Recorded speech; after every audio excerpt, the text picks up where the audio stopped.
जय माता दी मित्रों, कैसे हैं आप। नवरात्रि पर्व श्रृंखला में आज है 5वां दिन। हम सुनेंगे माता स्कंद की कथा। स्कंद कार्तिकेय को कहा जाता है, जो कि भगवान शिव और भगवती पार्वती के ज्येष्ठ पुत्र हैं। ज्येष्ठ यानी बड़े। माता पार्वती के पुराने चोले यानी माता सती जब आत्मदाह को शिकार हुई तो भगवान शिव को बहुत कष्ट हुआ और वे तपस्या में लीन हो गए। इस परिस्थिति का राक्षसों ने फायदा उठाया। ताड़कासुर और सुरह पद्मन नाम के 2 राक्षस थे। उन्होंने ब्रह्मा जी को प्रसन्न करने के लिए तपस्या की और वर मांगना चाहा कि वे अमर हो जाएं। ब्रह्मा जी ने कहा, अमरता का वरदान तो किसी को भी नहीं मिल सकता वत्स। हाँ, मैं तुम्हें एक वरदान अवश्य दे सकता हूँ कि तुम्हें कोई कभी आसानी से विनष्ट न कर सकेगा। हाँ, लेकिन एक बात याद रहे, तुम्हें केवल और केवल भगवान शिव और भगवती पार्वती का ज्येष्ठ पुत्र अवश्य मार सकता है। दोनों राक्षस इस पर भी संतुष्ट और प्रसन्न हो गए, क्योंकि उनका अनुमान था कि भगवान शिव कभी भी तपस्या से हटेंगे ही नहीं, तो वे अपनी मनमानी कर सकते हैं। अब उनके पास इतनी शक्तियां आ गई कि वे आतंक मचाने लगे और देवताओं को परेशान करने लगे। जब देवताओं को कोई समाधान न सूझा तो उन्होंने श्री हरि की शरण ली। श्री हरि और देवर्षि नारद ने जन कल्याण के लिए भगवान शिव और भगवती पार्वती का योग कराने का निश्चय किया।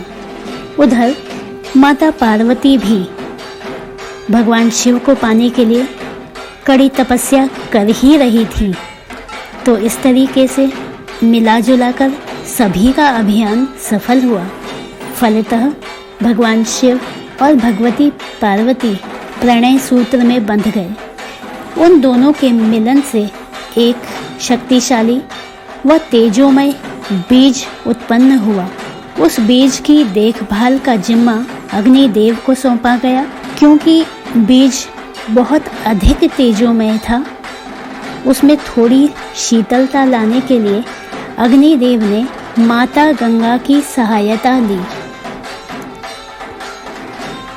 माता पार्वती ही गंगा जल के रूप में अवतरित हुई और उन्होंने उस बीज को स्वीकार कर लिया। धीरे धीरे समय पूरा हुआ और कार्तिकेय का जन्म हो गया। कार्तिकेय जब कुछ बड़े हुए तो उनके मन में ज्ञान अर्जित करने की इच्छा हुई। उन्होंने ब्रह्मा जी और भगवान शिव से ओम का अर्थ जानना चाहा। ब्रह्मा जी के 12,000 और भगवान शिव के 12 लाख श्लोकों से वे ओम शब्द के ओक की ही था पा पाए। कहने का अर्थ यह है कि कार्तिकेय पूरी तरह से संतुष्ट न हो सके। फिर अपनी जिज्ञासा को शांत करने के लिए उन्होंने 12 करोड़ श्लोकों का संग्रह किया। तब जाकर कहीं उन्हें ओम शब्द के अर्थ को समझकर संतुष्टि हुई। कार्तिकेय देवताओं के सेनापति चुने गए। देवताओं और असुरों में युद्ध हुआ और देवता विजयी हुए। कार्तिकेय शक्तिशाली, युद्ध कला में निपुण, शस्त्र विद्या में प्रखर और ज्ञानवान हैं। जब कार्तिकेय शिशु थे तो उनके 6 मुख होने के कारण उनकी 6 माताएं देखभाल किया करती थीं, जिन्हें कृतिका कहा जाता था। इसीलिए उनका नाम कार्तिकेय पड़ा। शास्त्रों के अनुसार ऐसा कहा जाता है कि यदि स्कंद माता की पूजा व अर्चना कर ली जाए तो कार्तिकेय के पूजन की कोई आवश्यकता नहीं रह जाती।